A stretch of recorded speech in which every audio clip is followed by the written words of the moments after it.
Hi everybody, how are we doing today? Good. Thanks for coming along to this. You guys are all part of our early careers program at Phoenix. Tell me, how did you deal with moving from office working to remote working from home? Well, obviously it's like completely different because instead of travelling in, you're just, going downstairs or into a separate room or whatever. But the main thing was sort of just finding a different way to like ask questions and ask for support from people, because you couldn't just turn around and be like, hey, can you help me with this? You had to either IM them or email them or even phone them sometimes. Yeah, is generally what I've thought. Yeah, that's spot on.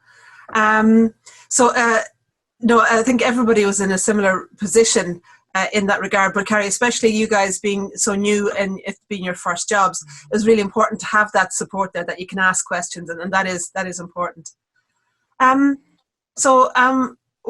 Ladies, what would you see as the positives? What are the positives for you for working from home? You don't have to spend money on transport. And also not having to spend up to like 4 hours in a bus every day. That's a very valid point, because if we're travelling in and out, that's going to save a lot of money on that. And also time, like you said. Anybody else got any positives from working from home? You get the working from home allowance. You can work in clothes that you're comfortable in. You don't have to go in office clothes, and you're working more independently, so it encourages you to learn more and be more independent other than relying on other people all the time. Well, that's a good point, Chloe. Excellent. What would you say were the challenges? What challenges did you encounter working from home? So being part of the early careers, obviously this is like my first full-time job, and it was just sort of having to get into a new routine. You're obviously used to getting up early and going to the wait for the bus or drive or however you get to work. So it was really, for me, learning new tasks. You weren't able to be sat beside somebody and they can't just show you and then you can then do it. We were having to share screens. So obviously if someone was having internet problems and the screen all of a sudden freezes, that's the sort of meeting being held up, and then you almost lose your track of thought and think, oh, where were they actually going with this point, or what do I do next? So I have been in that situation. So there's been quite a lot of video calls that I've had that have broken up. So there has been a lot of times that that's happened to me. Yeah, it's a good point actually, because obviously when like Phoenix provided us all with kit, with the hardware that we needed to work from home, which was excellent. But anytime we've had problems, we're lucky that we have an IT support facility within the company that helps us with that. So that's but sometimes it's down to the Wi-Fi at home as well. Yeah. Thanks, Jem. Anybody else have any kind of challenges about working from home? There's been quite a few challenges, because it's a first time for everyone really working from home full time. Not necessarily all work related, because there's things like not having the social interaction that you'd have in the office every day. Someone I know started a new job actually, and they were sitting having a beer for their birthday with their manager that they'd never met in person before, and they just thought it was quite odd that you've just not met people in real life and you're kind of talking to them every day online.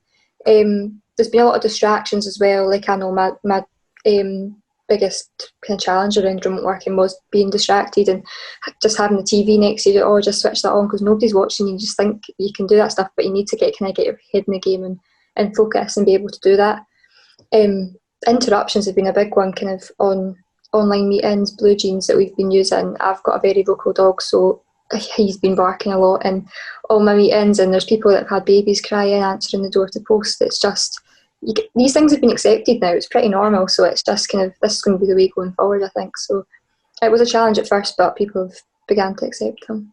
How did you choose kind of where you were going to work, and what were the kind of things you thought about where you needed to keep in mind when you're in video meetings with people at work, and considering your home environment where you set up your office, so to speak? I think what Amy had said about the distractions, like finding somewhere that's not distracting for you. Like, I know having people in and out where I work every day is quite distracting, and then just having the telly behind you and the window, so you can just sit for 5 minutes doing nothing, and then you're thinking, oh God, I need to get back to work. So I think it's definitely the distractions, finding somewhere that's nice and quiet. Okay. Any other considerations when thinking about where you're going to set up your work space? I think I'm quite lucky because I managed to, we've got a spare room that I could work in, so I was kind of not in my bedroom with all my stuff. But I think I had to I've got a little sister that during the day I sometimes have to help her with her schooling and things when people are out. So I kind of had to pick a place that was big enough for us both that she could kind of play but not sort of be involved in the meetings and things. Yeah, no, that's a really valid point. Like, I'm doing this today this is my son's bedroom, so you can see the bed in the back. So I had to very quickly make the bed before we came on this meeting.